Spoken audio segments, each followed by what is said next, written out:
हैं, हमारी मांगे पूरी हो, हमारी मांगे पूरी हो, जो पेशर का काम करेगा वही देश में राज करेगा। बोलने का हमसे कोई मतलब नहीं हो सकता, हम छोटे लोग हैं। नमस्कार ईपीएस 95 पेंशन धारकों, आपका स्वागत है हमारे इस यूट्यूब चैनल टेक्निकल मोदी 2.0 में। ईपीएस 95 पेंशन धारकों की पेंशन बढ़ोतरी के संबंध में और उनकी जो 4 बड़ी सूत्री मांगे हैं और उनकी कई बड़ी और समस्याएं हैं, उनके बारे में जानकारी देने के लिए कमांडर अशोक रावत जी ने हाल ही में एक मीटिंग आयोजित की थी और जो कि दिल्ली जंतर मंतर पर आंदोलन किया जाने वाला है, उसके दौरान कई बड़ी और महत्वपूर्ण घटनाओं की जो कि उन्होंने बारे में बातचीत की है। पूरी जानकारी स्पष्ट रूप से आज हम आपको इस वीडियो के माध्यम से बताने वाले हैं। यदि आप चैनल पर नए हैं तो चैनल को सब्सक्राइब कर दें और बेल आइकन को ऑल पे प्रेस कर दें। चलिए बढ़ते हैं अपनी खबरों की तरफ। सबसे पहले जानिए इस रिपोर्ट के माध्यम से क्या कहा है कमांडर अशोक रावत जी ने। 1,01,10 या 20 लाख के बीच में वोट थे बीजेपी को जब उनकी सरकार बनी।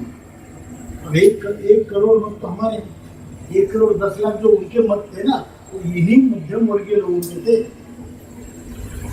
वो चले जाएंगे, पैदल चलेंगे या पैदल, अगर हमारा काम नहीं किया। मैं उनकी रचना नहीं कर रहा हूँ या किसी के खिलाफ नहीं हूँ, उनको पॉलिटिकल संगठन नहीं है, लेकिन भैया जब आप दिल्ली को इतना मारोगे, दरवाजे खिड़की बंद करके, तो नोची लिया तो हम किस स्थिति में हैं। अभी ये नहीं कि हम ऐसे बोल रहे हैं, ये संख्या है और हम घर की रोटी खा के इनके पीछे पड़े हैं ना, हाथ जोड़ के। अब घर की रोटी खा के लोगों के पास जाएंगे, ये करना है। ताकत देखना चाहते हो वो दिखाएंगे, बूढ़े लोग दिखाएंगे। कमांडर अशोक रावत जी द्वारा जो कि हमारे प्रधानमंत्री नरेंद्र मोदी जी को हाल ही में एक पत्र भी लिखा गया था, जिसमें कि ईपीएस 95 पेंशन धारकों ने आंदोलन की घोषणा करते हुए प्रधानमंत्री जी यानी कि नरेंद्र मोदी जी को आंदोलन के बारे में सूचना दी थी। यदि आप हमारी पेंशन या हमारी मांगों को लेकर कार्य नहीं करते, यानी कि सामने नहीं आते, हमारी पेंशनों की बातों को नहीं मानते हैं, तो हम फिर से आंदोलन करने जा रहे हैं, जो कि दिल्ली जंतर मंतर पर आंदोलन होने वाला है और उसको लेकर जो कि यह बड़ी सूचना दी जा रही है।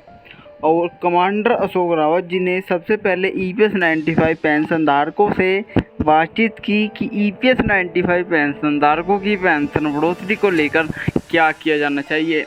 उसी प्रकार से सभी ईपीएस 95 पेंशन धारकों ने जो कि हाल ही में एक बड़ी रिपोर्ट पेश की गई थी, उसके अनुसार ही जो कि बातचीत बताई कि आगे आने वाले समय में क्या करना चाहिए। और जो कि सबसे बड़ा निर्णायक निर्णय यह निकला कि अब सभी पेंशन धारक फिर से आंदोलन करने वाले हैं।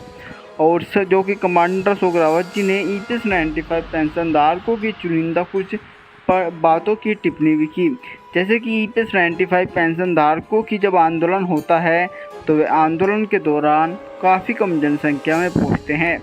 जैसे कि आपको पता है कि ईपीएस 95 पेंशन धारकों की तादाद बहुत ज़्यादा है, पर फिर भी जब आंदोलन का समय आता है तो आंदोलन के समय वे वहां पर नहीं पहुंचते हैं, जिसलिए आंदोलन छोटे स्तर पर हो पाता है और सरकार हमारी बातों पर ध्यान नहीं देती। उसी प्रकार से जैसे कि आपको पता ही है कि ईपीएस 95 पेंशन धारक काफ़ी लंबे समय से आंदोलन करते आ रहे हैं। उसी प्रकार कमांडर अशोक रावत जी ने इस बार उन चुनिंदा जो कि समस्याओं को दूर करने की बात की है और जो कि ईपीएस 95 पेंशन धारकों से अनुरोध किया है कि सभी पेंशन धारक जो कि आंदोलन में अवश्य ज़्यादा से ज़्यादा तादाद में पहुँचे। 10 साल हम इनके पीछे घूमते रहे हाथ जोड़ के। हमें किसी से दुश्मनी नहीं है, ना हम कोई पॉलिटिकल संगठन है, लेकिन जो बीजेपी ने 1913 में ये बात 2013 में ये मुद्दा लेके अपोजिशन में उन्होंने मुद्दा उठाया, चुन के आए, 10 साल हमको घुमाया। उन्हीं का मुद्दा हम लेके चल रहे हैं, 10 साल हमको घुमाया।